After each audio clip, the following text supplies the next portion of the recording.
இது ஈடிவி பாரத் தமிழ்நாடு. நீங்கள் பார்த்துக் கொண்டிருப்பது நியூஸ் டைம். பாசிச பாஜகவை வீழ்த்துவோம், கூட்டாட்சி இந்தியாவை உருவாக்குவோம்.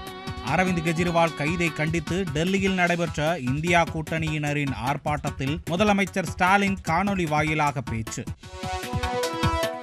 காரணமில்லாமல் மகளிர் உரிமை தொகை மறுக்கப்படாது. ஈரோட்டில் வாக்கு சேகரித்த போது பெண் ஒருவரின் முறையீட்டிற்கு முதலமைச்சர் ஸ்டாலின் பதில்.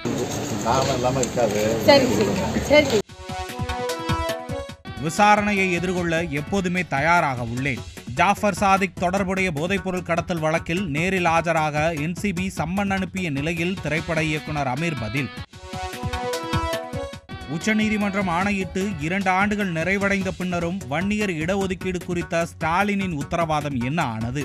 முதலமைச்சர் ஸ்டாலினுக்கு பாமக நிறுவனர் ராமதாஸ் கேள்வி.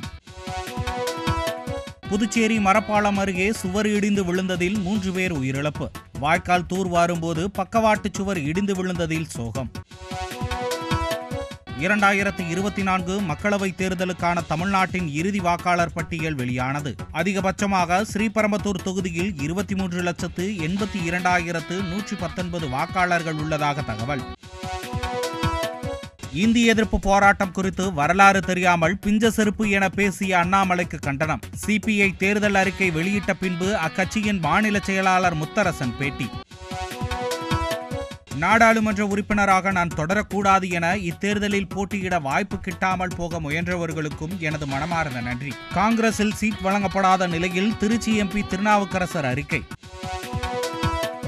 முன்னாள் துணை பிரதமர் எல்.கே. அத்வானிக்கு நேரிலே சென்று பாரத ரத்னா விருது வழங்கிய குடியரசுத் தலைவர் திரௌபதி முர்மு.